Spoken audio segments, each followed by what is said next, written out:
కానీ ఢిల్లీలో గెలుపు భారతీయ జనతా పార్టీది కాదు, అది కాంగ్రెస్ పార్టీ ఇచ్చిన గెలుపు గిఫ్ట్ అనేది కొంతమంది సెటైర్లు వేస్తున్నారు. అలానే అట్లే 150 టీవీ ఛానళ్ళు పెట్టుకొని నెలకు 3 కోట్లు ఖర్చు పెట్టుకొని అట్లే ప్రచారం చేసుకొని బావబామర్దుల్ని అనుకొని టీఆర్ఎస్ బీఆర్ఎస్కు సిఆర్ఎస్ ఇచ్చిర్రు, కంపల్సరీ రిటైర్మెంట్ స్కీము. దాంట్లో వాళ్ళని అనుకోమనుర్రి, 3 ముక్కలై సావుమనుర్రి. మా మీద ఎందుకు ఏడుస్తారు? ఆయన వాళ్ళకెందుకు అంటున్నా. వీళ్ళని పోయి కాంగ్రెస్ పార్టీతో పొత్తు పెట్టుకోమని రజనీ గారు, వాళ్ళని పోయి కాంగ్రెస్ పార్టీతో పొత్తు పెట్టుకోమని. మీరు పెద్ద పార్టీ కదా, 10 ఏళ్ళు ఉద్యమం చేసి 10 ఏళ్ళు పాలించిన పార్టీ కదా. 3 గ్రాడ్యుయేట్ ఎమ్మెల్సీ, టీచర్స్ ఎమ్మెల్సీ జరుగుతుంటే క్యాండిడేట్లను పెట్టే శాతం అయితే లేదు. కానీ లోకల్ బాడీలు మాయే. వాళ్ళు కొన్ని ఛానళ్ళను హైర్ చేసుకుర్రు. నెలకు 3 కోట్ల రూపాయలు విదేశాలకి వెళ్ళి ఖర్చు పెడుతున్నాడు ఆయన.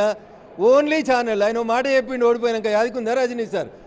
30 మెడికల్ కాలేజీలు పెట్టే బదులు 30 యూట్యూబ్ ఛానల్ పెట్టుకుంటే మంచిగుండే అన్నాడు.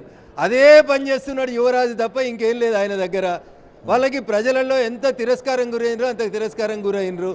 ఈయన రాహుల్ గాంధీ గురించి ట్వీట్ చేసిన ఎందుకు సార్?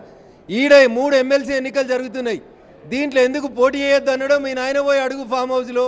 మొత్తం కాంగ్రెస్ మీద వ్యతిరేకత వచ్చింది కదా, పెట్టరాదు మరి. మనమే వస్తాం అధికారంలోకి. పోటీ చేయి దమ్ముంటే గ్రాడ్యుయేట్స్లో పోటీ చేస్తే కూడా 3వ స్థానంలోకి వస్తారు. ఎందుకు సార్ వాళ్ళ గురించి మాట్లాడుకోవడం? ప్రజలు సిఆర్ఎస్ ఇచ్చిన వాళ్ళ గురించి మనం ఎందుకు సార్ మాట్లాడుకోవడం?